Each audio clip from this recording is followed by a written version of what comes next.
Hi guys, welcome back to SL Anime 7. இந்த வீடியோல நம்ம என்ன பார்க்க போறோம்னு கேட்டிங்கன்னா பர்ஃபெக்ட் வேர்ல்ட் அனிமேவோட நெக்ஸ்ட் எபிசோட் தான் गाइस பார்க்க போறோம். இந்த அனிமேவோட ப்ரீவியஸ் எபிசோட்லாம் நீங்க பார்க்கல அப்படின்ற பட்சத்துக்கு சேனலோட பிளேலிஸ்ட்ல இருக்கு. மறக்காம செக் பண்ணி பார்த்துட்டு வந்து இந்த எபிசோட பாருங்க. அப்பதான் உங்களுக்கு இந்த அனிமேவோட ஸ்டோரி லைன்ஸ்லாம் புரியும். சரி ஓகே गाइस, வளவலன்னு பேசிக்கிட்டு நேரத்தை வீணடிக்காம டைரக்டா இன்னைக்கான எபிசோட்குள்ள போவோமா? போன எபிசோட்ல லாஸ்ட்ல நம்ம என்ன பார்த்திருப்போம்னா, ஹீரோ அந்த செக்ட்டுக்குள்ள வந்து சேரலான்னு வந்திருப்பான். இருந்தாலும் ஹீரோவுக்கு அந்த இடத்துல அனுமதி இல்ல, டைம் முடிஞ்சிச்சு அப்படின்ற மாதிரி சொல்லிருப்பாங்க. இருந்தாலும் உள்ள போக ஒரு வழி இருக்கு, அதுக்கு நீ கண்டிப்பா சொர்க்க படிக்கட்டை தாண்டி போய் ஆகணும் பா தம்பி அப்படின்ற மாதிரி சொல்லிருப்பாங்க. இன்னைக்கான எபிசோட் அதான் தான் ஸ்டார்ட் ஆகுது. ரொம்ப ஆசைப்பட்ட போல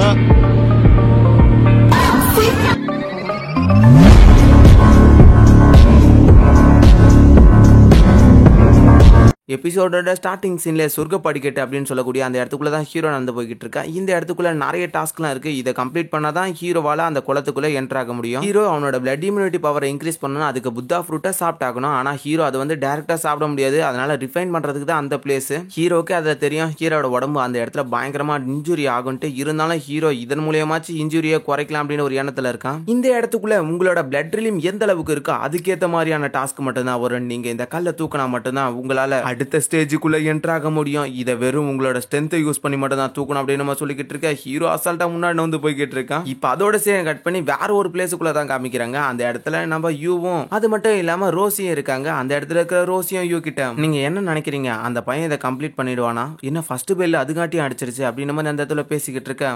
என்ன ரொம்ப கவலைப்படுற போல அந்த பையன் மேல, ஏன் அவனா கூட சேர்ந்து குளிக்கிறதுல உனக்கு ஏதாவது ஆட்சேபனை இருக்கா அப்படின்ற மாதிரி அந்த இடத்துல கேட்டுக்கிட்டு இருக்க. சீனியர் ஏன் என்ன அப்படி கலாய்க்கிறீங்க, அவன் மட்டும் ஸ்ட்ரென்த்தா இருந்து இதுல அவன் ஜெயிச்சுட்டானா கண்டிப்பா உங்களாலேயும் அவனை தடுக்க முடியாது அப்படின்ற மாதிரி சொல்லிக்கிட்டு இருக்கேன். என்னது செகண்ட் பெல்லே அடிச்சிருச்சு, இது சரியில்லை, சரி வாங்க போய் பாப்போம் அப்படின்னு சொல்லிட்டு ரெண்டு பேரும் அந்த இடத்துக்குள்ள கிளம்பிடுறாங்க. ஒரு பெல்லுக்கு ஒரு டாஸ்க் கம்ப்ளீட் ஆன மாதிரி கணக்கு. அந்த இடத்துக்குள்ள எக்கச்சக்கமான சங்கிலிங்க எல்லாமே ஹீரோவை லாக் பண்ணிருக்கு. இது வெனரபிள் ரிலீமுக்கான ஒரு போட்டி. இந்த ஹெவன் அண்ட் எர்த்தை உடைக்கக்கூடிய அளவுக்கு ஒரு நல்ல டெக்னிக்கை வச்சிருந்தா மட்டும்தான் உங்களால இது அசால்ட்டா பிரேக் பண்ண முடியும். இல்லனா இது கடினம் தான், அதனால முடிஞ்ச அளவுக்கு ட்ரை பண்ண அப்படின்னு மாதிரி அந்த இடத்துல வாய்ஸ் கேட்டுக்கிட்டு இருக்க. ஹீரோ அந்த இடத்துல அவனோட லோட்டஸ் டெக்னிக் யூஸ் பண்ண ஆரம்பிக்கிறாரு. ஹீரோ அந்த இடத்துல லோட்டஸ் டெக்னிக் யூஸ் பண்ண அடுத்த நிமிஷமா அந்த இடத்துல அந்த சங்கிலிங்களமா பிச்சு பறக்க ஆரம்பிக்குது. அப்படியே திரும்பவும் அந்த இடத்துக்குள்ள ஒரு பெல் அடிக்க ஒரு சீனியர் தான் காமிக்கிறாங்க. பரவாயில்ல, ரொம்ப நாளுக்கு அப்புறம் ஒரு நல்ல பசங்களை பிடிச்சிட்டு வந்திருக்காங்க. பார்ட்டிசிபேட்ல ஒரு நல்ல ஆள் எனக்கு கிடைச்சிட்டான் போலே அப்படின்ற மாதிரி அந்த இடத்துக்குள்ள அவர் பேசிக்கிட்டு இருக்கேன். இப்ப ஹீரோ அதை கம்ப்ளீட் பண்ணதுனால திரும்பவும் முன்னோக்கி நடந்து போய் கேட்டிருக்கேன். அடுத்த ஸ்டெப்பை கம்ப்ளீட் பண்றதுக்காக ஹீரோ அந்த இடத்துல போய் நின்ன உடனே ஒரு வாய்ஸ், இவ்வளவு நேரம் நடந்த ஃபைட் மாதிரி இதுக்கு மேல வரப்போற இந்த டெஸ்ட் இருக்காது, இது உன்னோட நாலேஜை யூஸ் பண்ணி உன்னோட தாவோ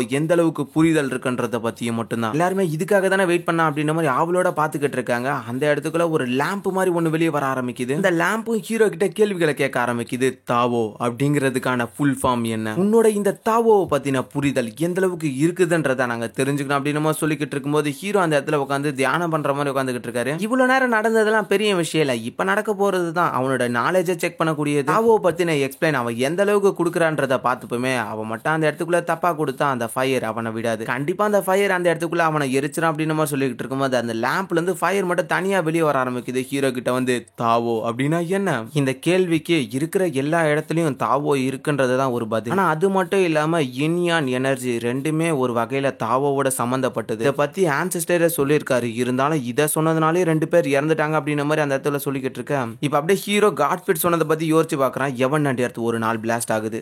அந்த நேரத்துல உறவினர்கள் எல்லாருமே இறக்குறாங்க. இறந்தவங்களோட உடல் ரெட்டாவும் ஹேர் ஒயிட்டாவும் அப்புறம் சோல் தனியா பிரிக்கப்படுது. அதுவும் கொஞ்ச நாள் அழியப்படுது. உனக்கு பின்னாடியே இப்போதைக்கு யாரும் இல்ல. அதே மாதிரி நீ ஹிஸ்டரி ஆஃப் ரிவர்ல இப்ப தனியா நின்னுக்கிட்டு இருக்க. பின்னோக்கி திரும்பி பாப்பியா இல்ல முன்னாடி ஏதாவது பண்ணுவியா, இதுக்கு மேல உன்னோட சாய்ஸ் அப்படின்ற மாதிரி காட்ஸ்பிட் சொன்னதை ஹீரோ யோசிச்சு பார்த்துட்டு அந்த இடத்துல முன்னாடி நடந்து போக ஆரம்பிக்கிறான். நீயா இருந்தாலும் எதையா இருந்தாலும் எதிர்ப்பண்ண அப்படின்ற மாதிரி சொல்லிட்டு இதுதான்டா தாவோ அப்படின்ட்டு ஹீரோ அந்த இடத்துல அந்த கிளாஸை உடைக்க. பரவாயில்ல, இந்த இடத்துல இந்த பையன் தாவோட ரியலை புரிஞ்சு வச்சிருக்கான் அப்படின்ற மாதிரி அந்த இடத்துல அந்த மாஸ்டர் சொல்லிக்கிட்டு இருக்காரு. சத்தியமா இந்த இடத்துல நிறைய பேருக்கு புரிஞ்சிருக்காதுன்னு நினைக்கிறேன். ஃபெக்ட் வேர்ல்ட பொறுத்த அளவுக்கு தாவோ அப்படிங்கிறது ஒரு பெரிய பாதை, பெரிய எனர்ஜி அப்படின்ற மாதிரி. அப்புறம் ஹிஸ்டரி ஆஃப் ரிவர் அப்படிங்கிறது ஒரு முக்கியமான பிளேஸ். இதை பத்தி காட்ஸ்பிட் அடிக்கடி சொல்லிக்கிட்டே இருக்காங்க. ஹீரோவோட இப்போதைக்கு பயணம் அதை நோக்கி தான் இருக்கு. தனியாவே இருந்தாலும் நான் அதை நோக்கி போவேன், இதோட விதியும் அதோட விதியும் ஒண்ணுதான் அப்படின்ற மாதிரி ஹீரோ இதை கம்பைன் பண்ணி அந்த இடத்துல பேசியிருக்கான். வேற ஒண்ணும் இல்ல. எப்படியோ நீ அதை தாவோவை பத்தின புரிதல்ல நல்லாவே இருக்க.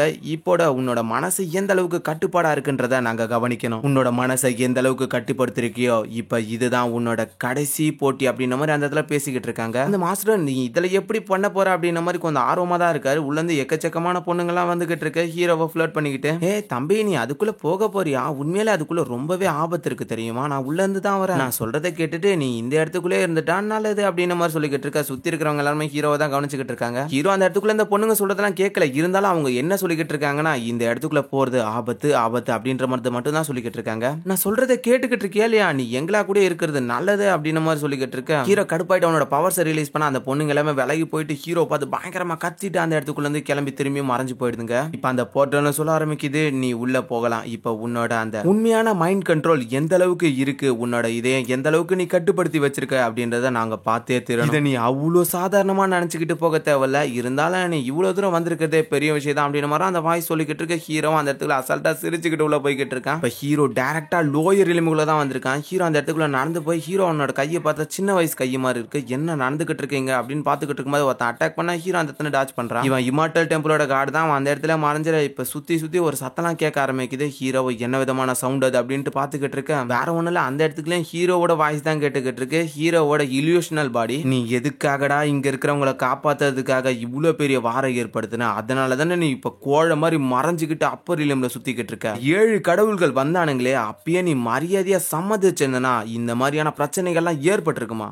ஹீரோ அவங்க எல்லாமே அப்பாவிகள், அவங்கள நம்ம காப்பாற்ற வேண்டிய பொறுப்பு இருக்கு அப்படின்னு சொல்லிட்டு ஹீரோ முன்னாடி நடந்து போய்கிட்டு இருக்க. என்னது அப்பாவிங்களா? கிண்டலும் கேலியும் பண்ணிக்கிட்டு உன்னை அவமானப்படுத்துறவங்க எல்லாம் உனக்கு முக்கியமா போயிட்டாங்களா? உனக்கு ஞாபகம் இல்லையா இந்த இடத்துக்குள்ள உனக்கு எவ்வளவு அசிங்கமான விஷயங்கள்லாம் நடந்திருக்கு? அதையும் ஞாபகம் வச்சுக்கிட்டு திரும்பவும் அந்த மக்கள்லாம் நீ காப்பாற்றணும்னு நினைக்கிற. இந்த இடத்துல நீ ராஜாவா இருக்கணும்டா. ஹீரோ நீ போது நிறுத்து. இதோட அவங்க எல்லாருமே வீக்கான பீப்புள்ஸ், அவங்க எல்லாமே பாதுகாக்க தான் நம்மள மாதிரியான ஸ்ட்ராங்கான ஆட்கள் இருக்கும். இதை பத்தி புரிஞ்சுக்க முன்னால முடியாது அப்படின்னு சொல்லிட்டு ஹீரோவா அந்த ஸ்பிரிட் பாடியை தாண்டி அந்த இடத்துக்குள்ள இருந்து கிளம்பிட அந்த ஸ்பிரிட் பாடி அதே இடத்துல மறைஞ்சிடுது. ஹீரோவை இந்த இடத்த கடந்து போகிறது எனக்கு தெரிஞ்சு அவ்வளோ சிம்பிளா இருக்க வாய்ப்பு இல்லைன்னு நினைக்கிறேன் அப்படின்னு சொல்லிட்டு ஹீரோ நடந்து போய்கிட்டு இருக்க. திரும்ப அந்த பிளேஸும் சேஞ்ச் ஆக ஆரம்பிக்குது. ஹீரோ இன்னமும் சின்ன பையன் ஆயிடுறான். ஹீரோ இருந்த ஃபர்ஸ்ட் செலக்ட் ஆன பூட்டியான் பவில இருந்த பயங்கர பிரச்சனை நடந்துகிட்டு இருக்கு. எங்கடா போய்கிட்டு இருக்க? பழி வாங்கணும்டா வாடா. டேய் ஞாபகம் இருக்கா? இல்ல என்ன திருன்னு பாத்துக்கிட்டே இருக்க. அந்த இடத்துல நடக்கிற ஃபைட் எல்லாமே ஹீரோ பாத்துக்கிட்டு இருக்கான். நான் இந்த இடத்துக்குள்ள எல்லா விஷயத்துக்காகவும் பழி வாங்கி ஆல்ரெடி என்னோட மக்கள் எவ்வளவு கஷ்டப்பட்டாங்க, என்னோட ஃப்ரெண்ட்ஸ் எவ்வளவு கஷ்டப்பட்டாங்கன்றது எனக்கு தெரியும். அவங்க எல்லாருமே இப்ப செத்துட்டாங்க. அந்த பாடியை திரும்ப சொல்லிக்கிட்டு இருக்கு. என்னது செத்துட்டாங்களா? அப்ப இன்னும் நிறைய கிளான உயிரோட விட்டு வச்சு அதெல்லாம் எங்க போறது? அவங்க கிளான்ல அப்பாவி மக்கள் மட்டும் தான் இருக்காங்க அப்படின்ட்டு உயிரோடவே விட்டு வந்தல. எதுக்காக விட்டு வந்த? உன்னோட கிளான்லயே அப்பாவி மக்கள்லாம் நிறைய பேர் இல்ல, உன்னோட அப்பாவி ஃப்ரெண்ட்ஸ் எல்லாம் கொன்னாங்கல்ல, அதுக்கு பழி வாங்குறது இல்லையா? கிளம்பு கொல்லு, அவங்கள கொல்லணும் அப்படின்ற மாதிரி அந்த இடத்துல இருந்து சொல்லிக்கிட்டு இருக்க. ஹீரோ திரும்பவும் கடுப்பாயிட்டு அந்த இடத்துக்குள்ள இருந்து போதும் இதோட நிறுத்திக்கிறியா? இருக்கிற எல்லாத்தையுமே முடிச்சாச்சு. இதுக்கு மேல என்னால செய்ய வேண்டிய வேலைகள் எதுவும் இல்லை. நான் என்னோட நண்பர்களுக்காக அந்த இடத்துக்குள்ள பழி வாங்கிட்டு அப்படின்னு மாதிரி சொல்ல அந்த ஸ்பிரிட் பாடி அதே இடத்துல அழிய ஆரம்பிச்சிருது. நான் சின்ன பையனா இருந்ததுனால என்னோட உடம்புக்குள்ள இருந்து எல்லா போனையும் பிரிச்சு எடுத்தாங்களா? அப்ப என்னை யாருமே கவனிக்கவே இல்லை. அந்த ஆட்களுக்கா போய் நீ ஹெல்ப் பண்ணணும்னு நினைக்கிற? அவங்க எல்லாமே சுயநலமானவனுங்க. நம்ம எலும்பு பிரிச்சு எடுக்கும் போது அவனுங்க ஏதாச்சும் கண்டுகிட்டானுங்களா? ஹீரோ ஒருத்த அந்த மாதிரி இருந்தான்றதுக்காக எல்லாரையுமே நீ அந்த மாதிரி யோசிச்சுக்கிட்டு இருக்கிறது தப்பு. பிறக்கும் போதே நம்மள ஸ்ட்ராங்கா படைச்சுக்கிறதுக்கான காரணம் வீக்கான பீப்புள்ஸை நம்ம தான் காப்பாத்தி ஆகணும். வீக்கான பீப்புள்ஸை நம்மளே அழிக்க கூடாது. இப்ப நான் ஒரு எம்பரர் நிலைமையில இருந்துட்டோம். நான் இந்த மாதிரியான சில்லறத்தனமான விஷயத்தெல்லாம் பண்ணிக்கிட்டு இருக்க முடியாது. இங்க இருந்து கிளம்பு அப்படின்னு மாதிரி ஹீரோ அந்த இடத்துல கத்துன அடுத்த விஷயமே அந்த ஸ்பிரிட் பாடி அதே அழிய ஆரம்பிக்குது. ரோசி யூ எல்லாருமே ஹீரோவை தான் பார்த்துக்கிட்டு இருக்காங்க. என்னது இவன் ஜெயிச்சுட்டானா அப்படின்ற மாதிரி கொஞ்சம் ஷாக்கோட எல்லாருமே அந்த இடத்துல பேசிக்கிட்டு இருக்காங்க. இவன் எப்படி ஜெயிச்சான் அப்படின்ட்டு. இந்த பையன் நடந்த எல்லா விஷயத்திலுமே நல்லா போட்டிட்டானே அப்படின்னு மாதிரி அந்த இடத்துல சொல்லிக்கிட்டு இருக்கு. அந்த இடத்துல திடீர்னு ஒரு பெரிய புகை மூட்டமே ஏற்பட ஆரம்பிக்குது. அந்த புகை மூட்டத்துக்குள்ள இருந்து இவ்வளவு நேரம் தனியா காமிச்சுதான் அந்த மாஸ்டர் வந்து இறங்க ஆரம்பிக்கிறாரு. ஹீரோ கிட்ட பேசுறதுக்காக வர ஹீரோ அந்த இடத்துல மரியாதை செலுத்திக்கிட்டு இருக்கான். நீ என்னோட டோஜோல வந்து சேர்றியா? நீ டியானியன் அகாடமியில சொர்க்க பாதியை கம்ப்ளீட் பண்ணிருக்க. இந்த இடத்துல நிறைய அனுமதிகள் இருக்கு அப்படின்னு சொல்லிக்கிட்டு இருக்கும்போது ஹீரோவும் நான் அந்த டோஜோல வந்து சேர்ந்தா என்னால அந்த தாமரை குளத்துக்கு சீக்கிரமா போக முடியுமா அப்படின்ற மாதிரி அந்த இடத்துல ஹீரோ கேட்டுக்கிட்டு இருக்கா. நீ எனக்கு பின்னாடி வந்து சேர்ந்துட்டுனா கண்டிப்பா உன்னால அந்த இடத்துக்கு போக முடியும். இருந்தாலும் அந்த இடத்துல இருக்கிற பொண்ணுங்களை நீ டிஸ்டர்ப் பண்ணாத இருந்தா சந்தோஷம். இந்த ஒரு தப்பான எண்ணத்தோட நுழைஞ்சிருக்க மாட்டேன் நம்புறேன் அப்படின்னு மாதிரி சொல்லிட்டு அந்த இடத்துல கூட்டு போய்கிட்டு இருக்க. நீங்க கவலைப்பட தேவையில்ல, நான் எந்த ஒரு தப்பான எண்ணத்தோட வரல, என்னோட பவர்ஸை மட்டும் தான் இன்க்ரீஸ் பண்ண வந்திருக்கேன் அப்படின்னு நம்ம சொல்லும்போது சரி ஓகே வா அப்படின்னா அப்படின்ற மாதிரி அவரு அந்த இடத்துல ஒரு போர்ட்டல் உருவாக்க ஹீரோவா அந்த போர்ட்டலை பார்த்துக்கிட்டு இருக்கும்போது அவரு சடனா இழுத்துக்கிட்டு ஹீரோ அந்த இடத்துல வந்து கிளம்ப ஆரம்பிக்கிறாரு. அப்படியே கிளம்ப இதோட இன்னைக்கான எபிசோடு முடியுது. எபிசோட் போட்டது நிறைய பேர் போடுங்கன்னவே தான் நான் டிராவலிங் ஷெட்யூலே மாத்திட்டேன். கொஞ்சம் லேட்டா வந்தா மன்னிச்சுக்கங்க. அண்ட் இன்னொரு வீடியோலாம் என்னால கண்டிப்பா ரெடி பண்ண முடியாது. வீட்ல வேற புடிச்சு கத்திக்கிட்டே இருக்காங்க இதுக்கே கிளம்ப சொல்லி. என்ன ப்ரோ காலேஜ் போயிட்டீங்க, இதுக்கு மேல வீடியோ வராதான்னு கேட்காதீங்க. நான் போயிட்டு காலேஜ்ல ஒரு சில டைமை செட் பண்ண வேண்டியதுக்கு அதை மட்டும் முடிச்சுட்டு நான் கண்டிப்பா என்னால 2 வீடியோ போட முடியும்னு ஒரு நம்பிக்கையோட இருக்கேன். எனக்கு எக்ஸாம்லாம் வேற நிறைய வந்துகிட்டே இருக்கும். உங்களுக்கே தெரியும் என்னோட காலேஜ் எப்படின்றது நான் நிறைய வீடியோல சொல்லியிருக்கேன். அண்ட் முக்கியமான விஷயம், என்னோட காலேஜ் இப்போ டைம் மாத்திட்டானுங்க. 6:30க்கு மேல தான் என்னோட காலேஜே முடியுது ஈவினிங்ல. என்ன ப்ரோ அப்படி என்ன ப்ரோ காலேஜ்னு கேட்டீங்கன்னா, அதெல்லாம் நான் சொல்றேன் ஒரு நாள் கண்டிப்பா அதெல்லாம் ஒரு வீடியோவே எடுத்து போறேன். சண்டே கூட விடாம காலேஜ் வச்சுக்கிட்டு இருக்கானுங்க. சரி ஓகே, என்னோட காலேஜ் கதை பத்தி பேசினா நிறைய பேசிக்கிட்டே இருப்பேன். வளவலன்னு பேசிக்கிட்டு இருக்க தேவையில்ல. இன்னைக்கு எபிசோட இதோட முடிச்சு போய் நெக்ஸ்ட் ஒரு நல்ல எபிசோட சந்திப்போம். அது வரைக்கும் பை கைஸ்.